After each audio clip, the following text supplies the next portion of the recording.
Hello दोस्तों, नमस्कार। Advance classes YouTube channel में आप लोगों का स्वागत है। हम लोग वास्तविक संख्या पढ़ रहे थे, जो हम लोग के क्लास 10 के मैथ का पहला चैप्टर है। इसमें हम लोग पीछे 8 लेक्चर पढ़ चुके हैं और 8वें लेक्चर में मैंने आप लोगों को कुछ होमवर्क दिया था। उम्मीद करते हैं आप लोग बना लिए होंगे। जो लोग अगर कुछ क्वेश्चन नहीं बना पाए होंगे तो टेंशन लेने की कोई जरूरत नहीं है। अभी हम कुछ और थ्योरम बता रहे हैं, उसके बाद 1.1, 1.2 बारी बारी से हम उसके जो मेन कुछ ऐसे क्वेश्चन है जो आप लोगों से नहीं बना होगा उसको हम बता देंगे। तो आज हम लोग 9वां लेक्चर देखने जा रहे हैं, क्योंकि इससे संबंधित प्रश्न हमारा 1.1 में पहले ही है 1.2 से, तो हम लोग उसको भी बनाते हुए चलेंगे। इसलिए कुछ जो बातें हैं 1.1 से संबंधित उसको हम लोग पढ़ लेते हैं। तो शुरू करते हैं आज का क्लास। आज के क्लास में हम लोग धनात्मक पूर्णांक के 2 महत्वपूर्ण गुणों के बारे में पढ़ने वाले हैं। धनात्मक पूर्णांक के 2 महत्वपूर्ण गुण के बारे में हम लोग इसमें पढ़ने वाले हैं। हम लोगों ने जाना था धन पूर्णांक के बारे में। हम लोग देखे थे कि जो धन पूर्णांक होता है वो 2 तरह का होता है। कौन कौन होता है? 2 तरह का। एक मैंने आप लोगों को बताया था धनात्मक पूर्णांक, और एक मैंने आप लोगों को बताया था ऋणात्मक पूर्णांक। धनात्मक पूर्णांक को i+ से सूचित किया जाता है और ऋणात्मक पूर्णांक को i- से सूचित किया जाता है, या z+ और z+ धनात्मक पूर्णांक और z- मतलब ऋणात्मक पूर्णांक। तो यहां हम लोग ऋणात्मक पूर्णांक से संबंधित बातें नहीं बल्कि धनात्मक पूर्णांक से संबंधित बातें करने जा रहे हैं, और ये धनात्मक पूर्णांक के 2 महत्वपूर्ण गुण के बारे में हम लोग आज जानने जा रहे हैं। अब जो धनात्मक पूर्णांक के 2 महत्वपूर्ण गुण जानने जा रहे हैं वो है वो 2 गुण कौन से हैं? पहला गुण है हमारा यूक्लिड विभाजन एल्गोरिदम। पहला गुण क्या है? यूक्लिड विभाजन एल्गोरिदम। और दूसरा गुण है हमारा अंकगणित की आधारभूत प्रमेय। ये 2 थ्योरम है। ये दोनों थ्योरम आप देख पा रहे हैं। एक जो एल्गोरिदम है, ये जो एल्गोरिदम है, ये एल्गोरिदम जो है ये किस पे आधारित है? तो हम लोग यूक्लिड विभाजन प्रमेय का पीछे पढ़े थे, उसी पे आधारित आया है यूक्लिड विभाजन एल्गोरिदम। प्रमेय का और एल्गोरिदम में मैंने अंतर पिछले के वीडियो में बता दिया है। प्रमेय का एक कथन होता है, जबकि एल्गोरिदम एक प्रक्रिया होती है जो किसी खास समस्या को हल करने के लिए आती है। जाहिर सी बात है, यहां अगर यूक्लिड विभाजन एल्गोरिदम आया है तो जाहिर सी बात है ये किसी खास समस्या को हल करने के लिए ही आया होगा। तो हम लोग इस तरह से देख रहे हैं कि धन पूर्णांक के जो 2 महत्वपूर्ण गुण हैं वो कौन कौन से हैं। तो पहला हमारा यूक्लिड विभाजन एल्गोरिदम और दूसरा हमारा अंकगणित की आधारभूत प्रमेय। अब बारी बारी से इसकी हम चर्चा करते हैं। यूक्लिड विभाजन एल्गोरिदम कहता क्या है और यूक्लिड विभाजन एल्गोरिदम का हम लोग उपयोग कहां करेंगे। यानी कहने का मतलब ये हुआ, जब ये एल्गोरिदम है कि तो किसी खास समस्या को हल करने के लिए आया होगा, तो कौन सी समस्या को हल करेगा, हमारे चैप्टर में वो कैसी समस्या को हल करेगा वो हम जानते हैं। यूक्लिड विभाजन एल्गोरिदम कहता क्या है वो मैंने यहां लिखा है। कहता है ये एल्गोरिदम कि इस एल्गोरिदम के अनुसार जब किसी एक धनात्मक पूर्णांक को दूसरे धनात्मक पूर्णांक से जब भाग दिया जाता है तो जो शेषफल होता है वो शेषफल या तो 0 के बराबर होगा या 0 से बड़ा होगा, लेकिन भाजक से छोटा होगा। ये हमारा कहता है यूक्लिड विभाजन एल्गोरिदम। क्या कहता है यूक्लिड विभाजन एल्गोरिदम? कहता है कि अगर हम किसी एक धन पूर्णांक को दूसरे धन पूर्णांक से जब भागा देंगे तो जो शेषफल बचेगा जिससे हम लोग भागा देंगे उससे वो छोटा होगा। और कितना तक छोटा होगा? तो छोटा होते होते वो 0 तक छोटा होगा। यानी कहने का मतलब जो हमारा शेषफल बचेगा वो या तो 0 रहेगा या 0 से बड़ा रहेगा। लेकिन सवाल उठा, बड़ा में कितना बड़ा? तो भाजक से बड़ा नहीं होगा, वो भाजक से छोटा ही रहेगा हर हाल में। तो यूक्लिड विभाजन एल्गोरिथम आप लोग समझ गए होंगे क्या कहता है। ये हम लोग बचपना से करते आ रहे हैं, ये कोई नई बात नहीं है। जैसे जब कभी भी हम लोग भाग देते हैं, तो जब आप लोग भाग देते हैं, जैसे हम 3 से भागा लगाएं अगर 15 में, तो 3 से भागा लगाएंगे 15 में, तो 3 पचे क्या होगा 15, इसको घटाएंगे तो क्या आ गया 0 आ गया। तो यहाँ आप जो शेषफल देख रहे हैं यही हमारा है शेषफल।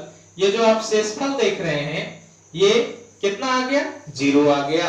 लेकिन अब कुछ हम दूसरा एग्जांपल ले लें, अगर हम कुछ दूसरा एग्जांपल ले लें, जैसे मान लिया जाए हम 5 को भागा दे रहे हैं 37 से, 37 में, तो 5 सते 35 और 7 में 5 घटाएंगे 2, 3 में 3 घटाएंगे 0 आ गया। यहाँ आप देख पा रहे हैं कि शेषफल कितना आ गया 2 आ गया। तो हमारा ये जो 2 है ये किससे बड़ा है 0 से बड़ा है। यहाँ तो 0 आ गया था, पूरा कट गया था तो ये 0 आ गया, लेकिन यहाँ शेषफल कितना बच गया 2 बच गया। अब ये सवाल उठता है कि शेषफल हमारा कितना तक बच सकता है। तो शेषफल हमारा जब कभी भी बचेगा तो ये भाजक से छोटा ही रहेगा। किससे छोटा रहेगा भाजक से। हम लोग जानते हैं कि इसमें इसको हम लोग क्या कहते हैं, जिससे हम लोग भागा देते हैं उसको भाजक कहते हैं, जिसमें भाग देते हैं उसको भाज्य कहते हैं, और जो यहाँ आता है उसको भागफल कहते हैं, और जो यहाँ आता है उसको शेषफल कहते हैं। तो ये कोई नई बात नहीं है, सिर्फ उसको हम लोगों ने यहाँ पर समझ लिया है, लिख दिया गया है इस चैप्टर में कि ये बात आया कहां से है। हालांकि हम लोग छोटे में ही पढ़ लेते हैं, सिखा दिया जाता है कि जब कभी शेषफल अगर इससे बड़ा आ गया तो आप समझ लीजिए कि आपका भागा गलती बन रहा है। तो इसलिए हम लोग इस बात को पहले से ही जान रहे थे, लेकिन आज उसको एक सिस्टम में, एक व्यवस्था में लाकर एक चैप्टर के अंतर्गत पढ़ रहे हैं। तो क्या कहता है यूक्लिड विभाजन एल्गोरिथम। यूक्लिड विभाजन एल्गोरिथम यही कहता है कि जब कभी भी शेष बचेगा तो या तो 0 रहेगा या 0 से बड़ा रहेगा, और कितना बड़ा, कहीं उसका लिमिटेशन होना चाहिए। तो लिमिटेशन ये कहता है कि भाजक से छोटा ही रहेगा, यानी भाजक से वो बड़ा नहीं हो सकता है। कोई आपसे कहेगा कि क्या शेषफल भाजक के बराबर हो सकता है, तो नहीं हो सकता है। भाजक से हमेशा छोटा ही रहेगा शेषफल। मैंने यहाँ लिख रखा है, यहाँ आप देखिए शेषफल 0 के बराबर हो सकता है। अगर यहाँ हम ये साइन नहीं देते तो इसका मतलब ये होता कि शेषफल 0 से हमेशा बड़ा होगा, लेकिन अगर हम यहाँ पे ये साइन दे दिए हैं तो इसका मतलब ये हुआ कि जो शेषफल होगा वो 0 के बराबर भी होगा। लेकिन ये वाला साइन मैंने यहाँ नहीं दिया है।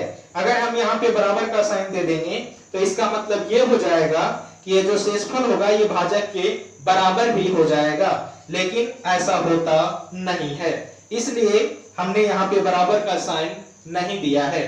तो अब आप लोग समझ गए होंगे कि यूक्लिड विभाजन एल्गोरिथम क्या कहता है। एक बार फिर से सुन लीजिए। यूक्लिड विभाजन एल्गोरिथम कहता है कि जब किसी एक धन पूर्णांक को दूसरे धन पूर्णांक से जब भागा दिया जाएगा तो उसका जो शेषफल बचेगा या तो 0 बचेगा या 0 से बड़ा बचेगा और भाजक से छोटा बचेगा, यानी भाजक से छोटा होगा। तो अब आप लोग समझ गए होंगे कि यूक्लिड विभाजन एल्गोरिथम क्या कहता है। अब यूक्लिड विभाजन एल्गोरिथम को हम लोग यहाँ पे अच्छा से समझने के लिए हम 2 धन पूर्णांक ले लिए हैं, एक धन पूर्णांक a और एक धन पूर्णांक b ले लिए हैं। कौन कौन सा ले लिए हैं, एक धन पूर्णांक a लिए हैं और एक धन पूर्णांक b लिए हैं। और ये a और b इस तरह से धन पूर्णांक लिए हैं कि a जो है वो बड़ा है किससे, b से। यहाँ पे लिखा हुआ है कि जहां a is greater than b, यानी a जो है वो किससे बड़ा है, b से बड़ा है। तो हम लोग जानते हैं कि धन पूर्णांक में जब भाग लगाते हैं सिंपली, तो हम लोग बड़े में छोटे से भाग लगाते हैं। तो यहाँ आप समझ गए होंगे कि जब a बड़ा है और b छोटा है तो भागा किससे किस में लगाना है, b से भागा लगाना है a में। किससे भागा लगाना है, b से भागा लगाना है a में। तो जब a को b से भाग दिया जाता है तो शेषफल हमारा r प्राप्त होता है। कौन प्राप्त होता है, r।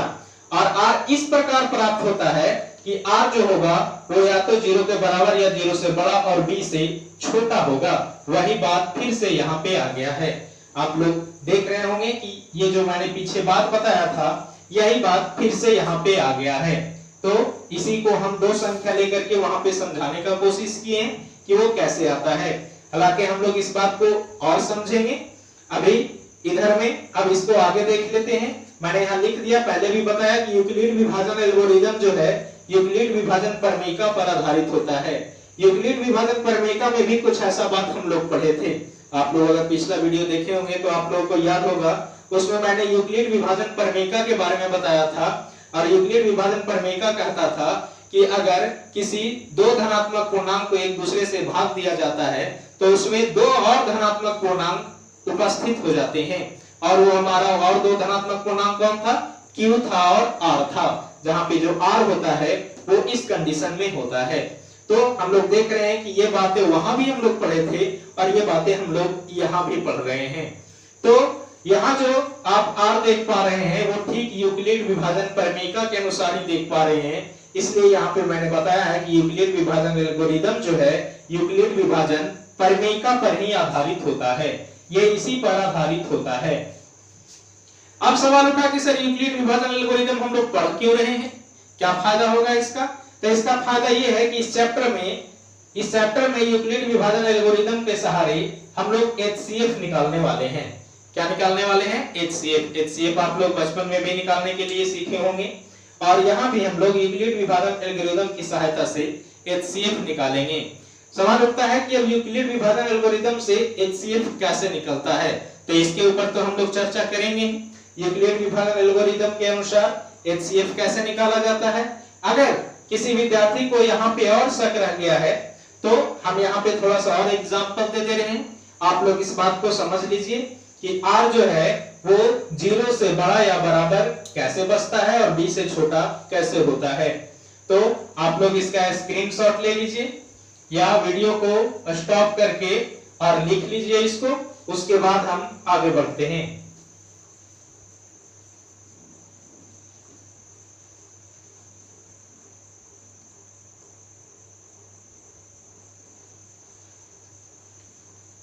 तो अब इसको इरेज कर देते हैं हम।